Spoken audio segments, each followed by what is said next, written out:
Tahukah kalian, kenapa jalan ini dinamakan Jalan Pemuda? Itu loh jalan di depan Plaza Andalas Padang. Dinamakan Jalan Pemuda karena dahulunya di sini terjadi peristiwa heroik perlawanan pemuda dalam mempertahankan kemerdekaan, terkhusus pemuda pejuang Koto Marapak.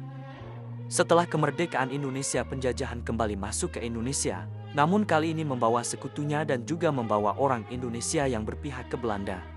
Di sini tepat di gedung Bank Nagari Padang ada mes penginapan para penjajah Belanda. Di sana mereka sering mengadakan pesta dan berbuat semena-mena ke warga sekitar. Inilah Tugu Pemuda.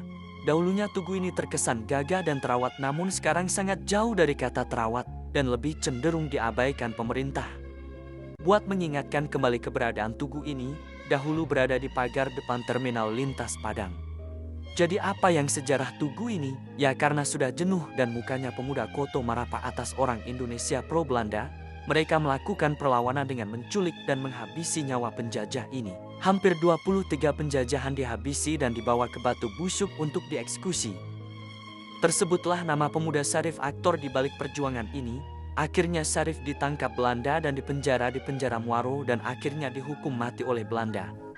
Jasad Syarif dikubur di pinggir jalan depan Hotel Bumi Minang, namun pada tahun 1950 kuburannya dibongkar dan dipindah ke Taman Makam Pahlawan Lolong.